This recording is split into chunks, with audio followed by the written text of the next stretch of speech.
Good afternoon. This is an abbreviated midday news package. I'm Shane Masters. Pressure is mounting on the Jamaica Public Service to restore electricity to communities affected by Hurricane Beryl. In St. Elizabeth, residents of Middlesex and Holland Village blocked the Holland Bamboo Main Road to vent their frustration. They say the light and power company has failed to deliver after promising that their service would be restored. And from the hurricane blow, there's no electricity. I've been calling and they are saying that we must call again and keep logging on. They give me a number and I keep calling, tell them say they don't see anything in the system. So that's why we really take it to the street. We don't have no electricity in Middlesex stop.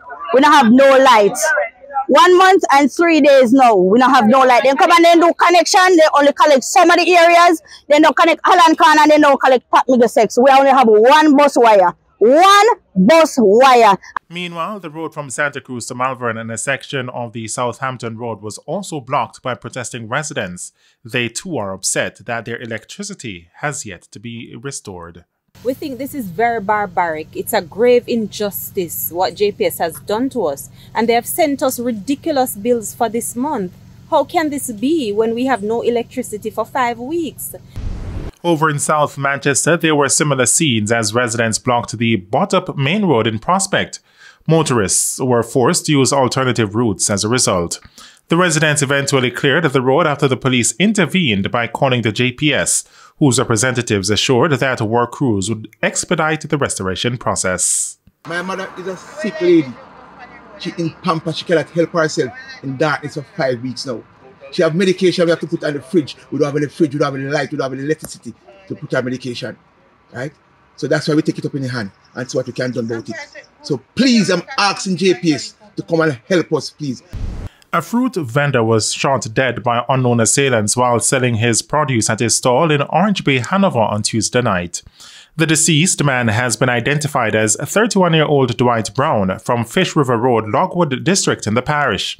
According to the police, about 7:45 p.m., they were called to the scene when residents reportedly heard loud explosions. Brown was seen lying face down with multiple gunshot wounds. Yeah, I believe he have 2 kids.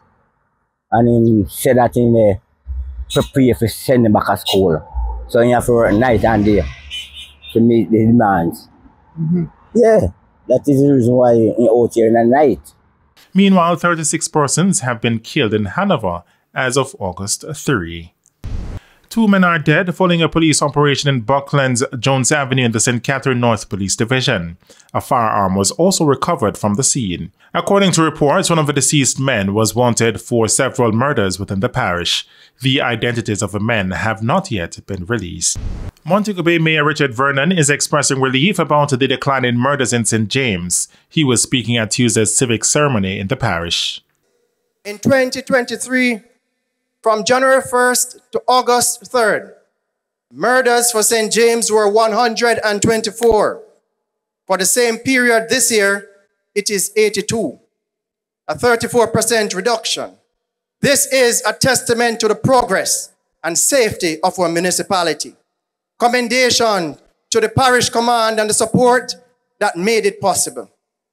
In business news, Mayberry Investment says it recorded an improvement in its loss position for the first quarter ended March. For the 3-month period, the firm made a loss of $113 million versus a $324 million loss for the similar period in 2023. And on the international scene, the U.S. Justice Department has charged a Pakistani man with seeking to carry out political assassinations in connection to a foiled plot that may have targeted Donald Trump. The suspect, Asif Merchant, allegedly has ties to the Iranian government. And in sports, less than 24 hours after Wayne Pinnock won Jamaica's first long jump medal at the Olympics in 24 years, Romain Beckford created history, becoming the first Jamaican man to qualify for a high jump final when he cleared 2.24 meters on today's 7th day of athletics competition in Paris, France. Also in the morning session, 2-time world champion Danielle Williams, national champion Akira Nugent, and Janique Brown all made progress in the semifinals of the women's sprint hurdles. In the 800 meters, Jamaica's only competitor Navaski Anderson will have to return on Thursday to contest the repechage after finishing outside the top 3 in Heat 5. Meanwhile, 15 Jamaicans are down to compete in the afternoon session, led by 3 men in the final of the discus throw, who will be looking to add to the country's 4 medals so far. Jamaica will also be present in the semifinals of the men's 200 meters, men's 400-meter hurdles, and women's 400 meters, while Jordan Scott and Jaden Hibbert will seek qualification to the men's triple jump final. And that's the Midday News. I'm Shane Masters. Join us at 7 for Primetime News. On behalf of the news, sports, and production teams, have a good afternoon.